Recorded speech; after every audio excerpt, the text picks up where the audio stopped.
NFTs and product market fit. What is product market fit and why do NFTs need it? Most NFTs do not have it, but let's first dive into what actually product market fit is.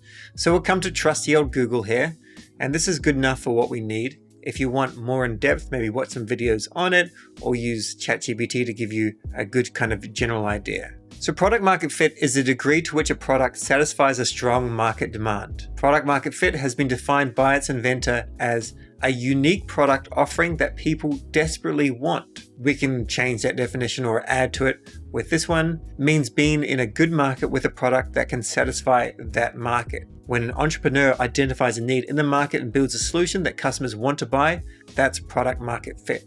Many things in life have product market fit. Basically everything that you buy or want to buy, it has it, right?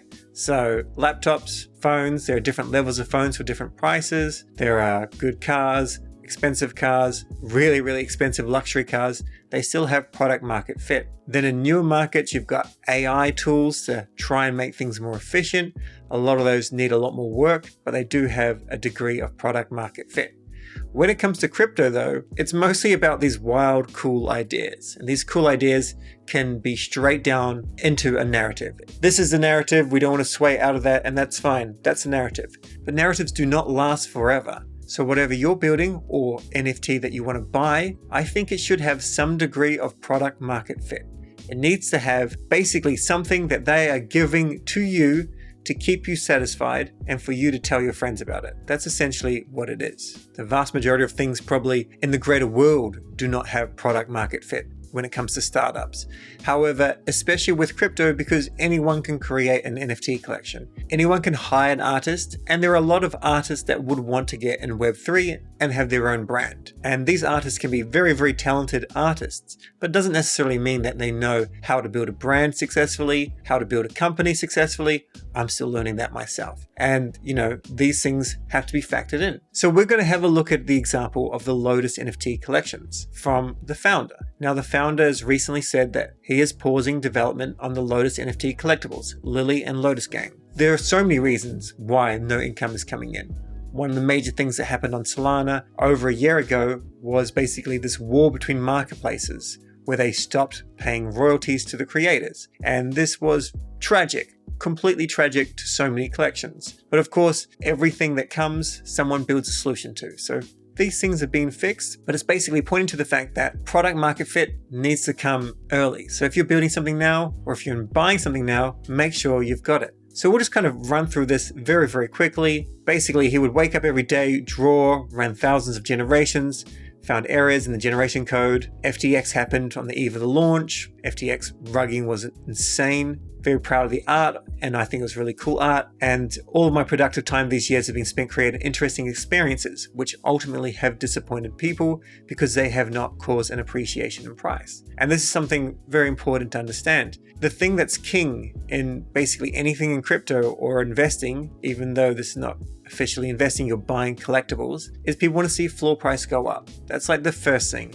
If you can do that in some form without saying that you're doing it, because this is not legal or financial advice, but you cannot go around saying we will do everything we can to increase the floor price of that, because that can attract the SEC and stuff like that. But if you're just making things kind of cool or really cool, that cannot be just your own single-minded goal. You need to have a system where the people that buy your product are actually reaping some rewards as well. Now, he goes on to say many things, and personally, I think his statement is perfect.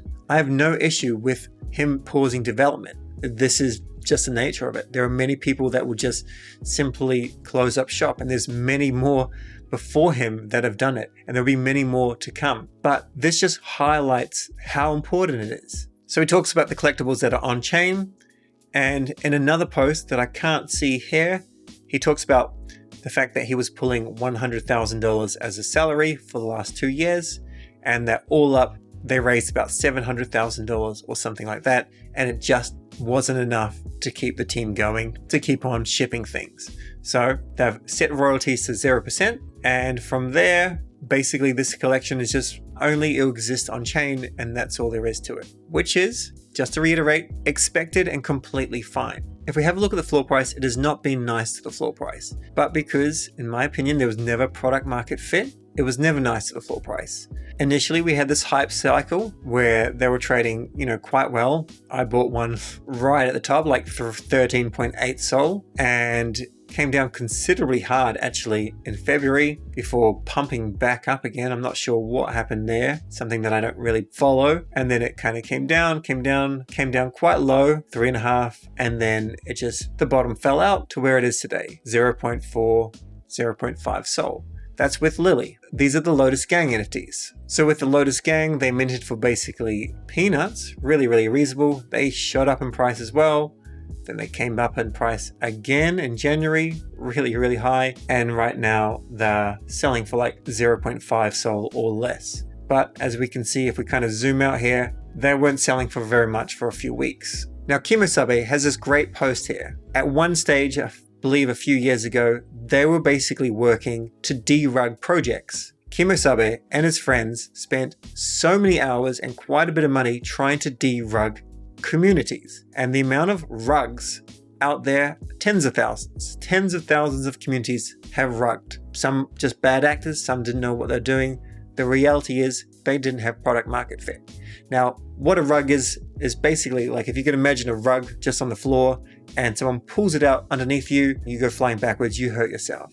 When it comes to a project, you can have like a slow rug or a fast rug or just a normal rug.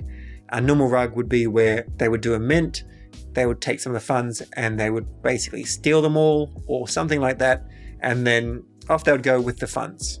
That's, a typical rug. That would be anonymous, and that's just the nature of it. The other type of rug is a slow rug where things just get worse and worse gradually, maybe due to things such as royalties being taken away and there's no other revenue source for the team, or maybe just bad decisions, or maybe just learning, or maybe market conditions or things like that. Could be a slow rug over years or slow rug over months. Either way, rugs happen, and that's just something you have to be aware of. Now, Kemosabe spent a huge amount of time trying to derug projects. Derugging these projects didn't work, but he still has a goal of being able to help in the ecosystem, so he's doing his own thing, which I hope is really successful. It does have some product market fit. This time, these things here, they didn't have product market fit. But at the time, we all think our community is going to be absolutely amazing. Now, if we do a little bit of a search here, we can see people have their own opinions. Always are going to have their own opinions. And a lot of people have positive opinions. Basically, one of the positive things, people try things, they fail, the next person can come along, take what worked, take what didn't work, and they can go on their merry way. And of course, as more and more people do have bad or rubbish intentions or no skills to pay the bills, you just want to stay clear of those projects as best as you can. We have plenty of takes on this. I'm not really going to get into all of this here, but we'll cover a couple of things. A lot of people think Bunjil is fantastic and he really tried, and I think he really tried too, and I completely agree. It was very, very difficult market conditions, and projects with more money have failed. So the fact that they tried just gives you a good indicator. So what are the takeaways for this video? When you're looking for the next project that you are keen on, find out if it has product market fit. It may pump short term. If it doesn't have product market fit, people can very easily just shill something and you can ape in and you can buy the top, or you can buy the middle and sell the top. Sometimes you get lucky, but more often than not, you're going to make better decisions if you go with something that's quality and it actually has some sort of roadmap, some sort of way to generate revenue, some way to give back things to the holders, and some way to actually grow the company. So as I've mentioned before, I think there are some NFT projects that have a very good case for IP, DJ and Ape Academy, Claynosaurs, and there are others out there. There are other projects that have great tools, such as Famous Foxes. However, with the tools like Famous Foxes, there are competitors out there as well, Sharky and things like that. So maybe they will claw some market share out of them. But then you've also got the play to earn games, and the next game that's really successful there could be really, really successful. Exactly what's going to be the winner, I don't know. I do think some casino NFTs will do really well in the future as well, But it all depends if they can generate people going to their website. If they cannot do that, if people don't gamble, or if people don't use their product or buy their NFTs or buy their merchandise or toys or whatever it is that they're selling, then it won't actually eventuate. So please keep product market fit in your mind and stay curious, and we'll catch you in the next video.